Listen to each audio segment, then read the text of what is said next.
அதான் உங்க Vaishu. Welcome to daily tales.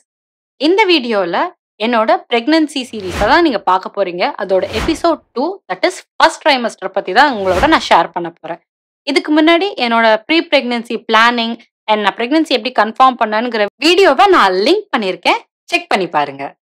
இந்த வீடியோல என்னோட ஃபர்ஸ்ட் ட்ரைமஸ்டர் எப்படி போச்சு, நான் ஃபர்ஸ்ட் ட்ரைமஸ்டருக்காக என்னெல்லாம் டயட் பிளான் பண்ணேன், அண்ட் இந்த டயட் நான் ஃபாலோ பண்ணனா இல்லையா, அண்ட் எல்லாமே இந்த வீடியோல நான் உங்களோட ஷேர் பண்ண போறேன். ஸோ வீடியோவை ஸ்கிப் பண்ணாம பாருங்க. என்னோட ஃபர்ஸ்ட் ட்ரைமஸ்டர் ஜேர்னியை ஸ்டார்ட் பண்றதுக்கு முன்னாடி ஒரு குயிக் டிஸ்க்ளைமர்.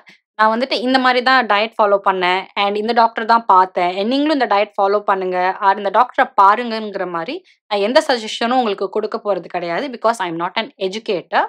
ஜஸ்ட் என்னோட ஜேர்னியை உங்களோட ஷேர் பண்ண போறேன் அண்ட் ஹோப் இது ஏதாவது ஒரு விதத்தில் உங்களுக்கு கனெக்ட் ஆகும்னு நம்புறேன். ப்ரெக்னன்சி கன்ஃபார்ம் ஆனோடனே என் டாக்டரை போய் பார்த்தேன். பார்த்த உடனே அவங்க சில மெடிசன்ஸ் எழுதி கொடுத்துட்டு எனக்கு வந்து ஃபர்ஸ்ட் ஸ்கேன் வந்து 45 டேஸ்க்கு அப்புறம் ஃபர்ஸ்ட் ஸ்கேன் வந்து எனக்கு எழுதி கொடுத்தாங்க. பட் ஆனால் எனக்கு வந்துட்டு அந்த டைம்ல கொஞ்சம் கிராம்ஸ் இருந்துச்சு. எனக்கு அது கொஞ்சம் வரிடாவே இருந்துச்சு. என்னடா நம்ம ப்ரெக்னெண்ட்டாக இருக்கோம், பட் பீரியட்ஸில் இருக்கிற மாதிரி கிராம்ஸ் இருக்குங்கிற மாதிரி நான் டாக்டர் கிட்ட சொன்னேன். அவங்க இது நார்மல் தான், இன்கேஸ் ஆஃப் எனி ப்ளீடிங் மட்டும் நீங்கள் இமீடியட்டாக ஹாஸ்பிட்டல் வாங்கன்னு மட்டும் எனக்கு சொல்லி அனுப்பிச்சிட்டாங்க. சரி ஓகே அப்படின்னு சொல்லிட்டு மெடிசன்ஸ்லாம் வாங்கிட்டு கிளம்பிட்டோம். பட் ஆனா வந்துட்டு 45th டேவும் வர பக்கத்திலேயே வந்துருச்சு. பட் இருந்தாலும் என்னோட கிராம்ஸ் வந்துட்டு ஸ்டாப்பே ஆகல. ஸோ எனக்கு ரொம்ப பயமாவே இருந்துட்டே இருந்துச்சு. ஸோ கூகுள்ல போய் ஏதாவது பார்க்கலாமான்னு யோசிப்பேன். பார்த்தா அவன் ஏதாவது போட்டு நம்மள பயமுறுத்திருவானா அப்படிங்கிறதுக்காக கூகுள் சைட் மட்டும் நான் போவே இல்ல. ரொம்ப பயந்துட்டே தான் இருந்தேன். நான் ஃபர்ஸ்ட்டு ஸ்கேன் வந்து ரொம்ப முக்கியம் இல்ல. ஹார்ட் பீட் கரெக்ட்டா இருக்கணும். அண்ட் பேபி வந்துட்டு சாக்ல இருக்கணும். பிகாஸ் நான் நெறைய சில பேரோட பிரெக்னன்சி வீடியோஸ்லாம் பார்த்துருக்கேன். ஹார்ட் பீட் லேட்டா வருதுன்பாங்க. அண்ட் அண்ட் பேபி வந்துட்டு கரெக்ட்டா யூட்ரஸ்ல ஃபார்ம் ஆயிருக்கணும் அப்படிங்கிற மாரி நான் நெறைய வீடியோஸ் பார்த்ததுனாலயோ என்னமோ தெரியல. எனக்கு செம்ம பயமா இருந்துச்சு ஃபர்ஸ்ட்டு ஸ்கேன் எடுக்கிற வரைக்கும். ப்ரே பண்ணிட்டே தான் வந்துட்டு நான் ஸ்கேன் ரூம் வரைக்கும் போனேன். ஸ்கேன் பண்ணிட்டு டாக்டர் வந்துட்டு எல்லாமே கரெக்ட்டா இருக்கு. சூப்பர், ஆல் ஃபைன் அப்டின்னாங்க.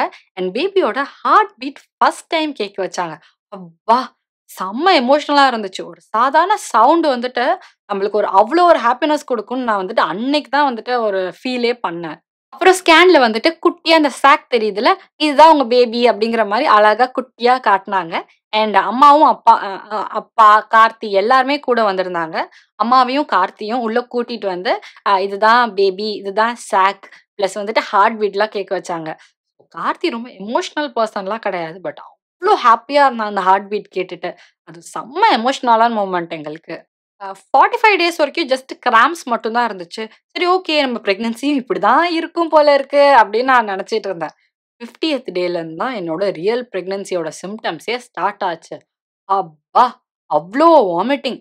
எந்த ஒரு ஸ்மெல்லுமே பிடிக்கல. எனக்கு ரொம்ப பிடிக்கும் இந்த வெண்ணிலா ஸ்மெல்ஸு, அண்ட் ஃப்ளோரசன்ட் ஸ்மெல்ஸ் எல்லாமே எனக்கு அவ்ளோ பிடிக்கும்.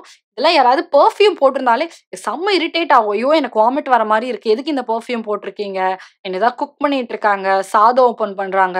இந்த மாரி ஸ்மெல்லுக்கெல்லாம் கூட எனக்கு வாமிட் வருங்கிறத நான் நெனச்சு கூட பார்க்கல. எது சாப்பிட்டாலும் கம்ப்ளீட்டாவே வாமிட்டிங், வாமிட்டிங், வாமிட்டிங் தான். நான் நெறைய பிளான் பண்ணி வச்சிருந்தேன். லைக் ட்ரை ஃப்ரூட்ஸ் சாப்பிடணும், இளநீ குடிக்கணும். இந்த மாரி என் டயட்ல வந்துட்டு நெறைய பிளானிங் பண்ணியிருந்தேன். பார்த்தீங்கன்னா வந்து எல்லாமே எதுவுமே என்னால ஃபாலோ பண்ண முடியல. ஏன்னா நான் எத வாயில வச்சாலும் அடுத்த ஒரு 2வது நிமிஷம் நான் வாமிட் பண்ணிட்டே தான் இருந்தேன். ஸோ கொஞ்ச நாள் அப்படியே தான் போயிட்டு இருந்துச்சு. சரி ஓகே, நெக்ஸ்ட் விசிட்ல டாக்டர பார்க்கும்போது நம்ம என்னான்னு கேட்கலாம் அப்படின்னு சொல்லி நான் வெயிட் பண்ணிட்டு இருந்தேன். நார்மலாவே எனக்கு கொஞ்சம் கேஸ்ட்ரிக் ப்ராப்ளம் இருந்துட்டே தான் இருக்கும். பட் ஆனா இந்த பிரெக்னன்சில எனக்கு அது ரொம்பவே அக்ரிவேட் ஆயிடுச்சுன்னு நெனைக்கிறேன். ஸோ அடிக்கடி கேஸ் வருது, பர்ப் பண்ணிட்டே இந்த மாரி நெறைய ப்ராப்ளம் இருந்துட்டே இருந்துச்சு. பட் டாக்டர் வந்துட்டு அதுக்கு சிரப் எல்லாம் எழுதி தான் குடுத்தாங்க. பட் அந்த சிரப்ப குடிச்சாலே வந்துட்டு அந்த சிரப்பையும் சேர்ந்தே நான் வாமிட் பண்ணிட்டு இருந்தேன். சரி ஓகே, ஒரு ஃபைன் டே என்ன ஆச்சுன்னா, ஒரு நைட் ஒரு 10:00 இருக்கும்னு நெனைக்கிறேன். ஸோ அந்த கேஸ் ப்ராப்ளம் திருப்பி ஸ்டார்ட் ஆற மாரி, ஸோ ஸ்டமக்ல வந்து நல்லா பெயின் வர மாரி இருந்துச்சு. நான் வந்துட்டு ஃபர்ஸ்ட் ட்ரைமஸ்டர்ல இருக்கேன். ஸ்டமக்ல பெயின் வருது அப்படிங்கும்போது, என்னடா அது, எனக்கு மேல் வயிறு தான் வலிக்குதுங்கிற ஃபீல் ஆவுது. பட் இருந்தாலும் அம்மா, அப்பாவுக்கு பயங்கர பேனிக்கு. அண்ட் கார்த்தியும் வந்துட்டு நைட் ஷிஃப்ட்ங்கிறதுனால ஆஃபீஸ் போயாச்சு. ஸோ டக்குன்னு ஹாஸ்பிட்டல் போவும். நம்மளுக்கு கார்த்தி இருந்தா பிரச்சனையே இருந்திருக்காது. சரி ஓகே, நானும் செட்டில் ஆவும், செட்டில் ஆவும். ஸோ வீட்ல இருக்கிற வைத்தியம் லைக் ஜீரக தண்ணி, ஓம தண்ணி இந்த மாதிரியெல்லாம் வந்து கொஞ்சம் ட்ரை பண்ணிட்டு தான் இருந்தேன். பட் ஆஃப்டர் ஒரு 1 ஹவர் என்னால அந்த பெயின டாலரேட்டே பண்ண முடியல. சரி ஓகே அப்படின்னு சொல்லி ஓகே நான் ஒரு கேப் போட்டு பக்கத்துல ஹாஸ்பிட்டல் இருந்துச்சு.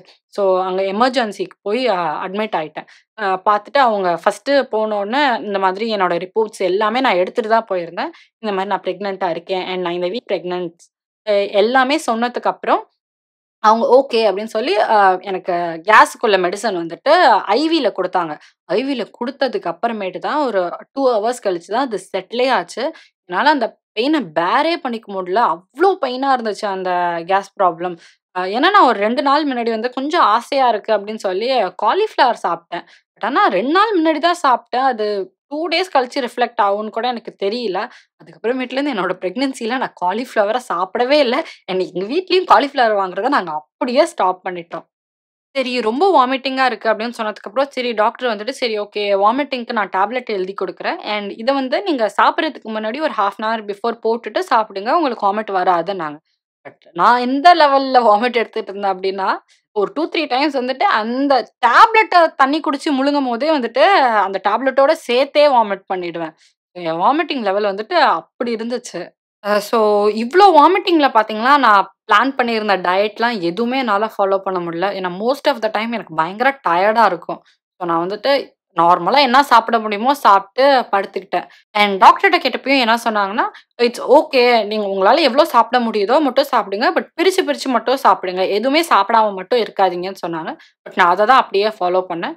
ஸோ பெருசா என்னால ஃபர்ஸ்ட் ட்ரைமஸ்டர்ல நான் பிளான் பண்ண மாரி எந்த டயட்டுமே ஆக்சுவலி ஃபாலோ பண்ண முடியல. நார்மலாவே நான் கொஞ்சம் ஒல்லியா தான் இருப்பேன். அண்ட் பிளஸ் இந்த வாமிட்டிங் எல்லாம் சேர்ந்து எனக்கு ஆக்சுவலி நல்லாவே வெயிட் லாஸும் ஆயிடுச்சு பிரெக்னன்சி ஃபர்ஸ்ட் ட்ரைமஸ்டர்ல.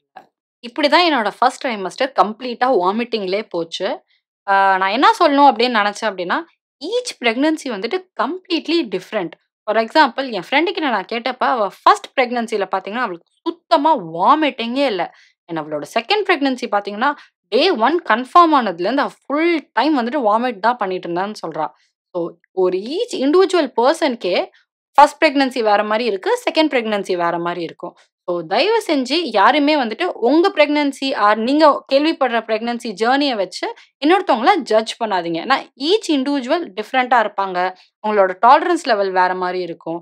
ஸோ இத வச்சு யாருமே நீங்க கம்பேர் பண்ணிக்காதீங்க. அண்ட் இன்கேஸ் நீங்க பிரெக்னன்ட்டா இருக்கீங்க அண்ட் இந்த வீடியோவ பார்க்குறீங்கன்னா, ஸோ இதே மாரி தான் சேமா உங்க ஜர்னியும் போகணும்னு கிடையாது. எல்லாருக்குமே இண்டிவிஜுவலா டிஃபரெண்ட்டான ஜர்னிஸ் தான் இருக்கும். ஓ வாமிட் எடுக்கிறீங்களோ இல்லையோ, கிராம்ப்ஸ் இருக்குதோ இல்லையோ, ஃபர்ஸ்ட் ட்ரைமஸ்டர் ஆர் பிரெக்னன்சிய ஃபுல்லா என்ஜாய் பண்ணுங்க. ஐ ஹோப் என்னோட ஜர்னி சில பேருக்கு கனெக்ட் ஆகும்னு நினைக்கிறேன். அப்படி கனெக்ட் ஆகுதுன்னு நினைக்கிறீங்க அப்படின்னா, மறக்காம லைக் பண்ணுங்க அண்ட் உங்க தாட்ஸ மறக்காம கமெண்ட் பண்ணுங்க. நம்ம சேனல சப்ஸ்கிரைப் பண்ணுங்க. எபிசோட் 3ல உங்கள மீட் பண்றேன். தேங்க்ஸ் ஃபார் வாட்சிங். டாடா!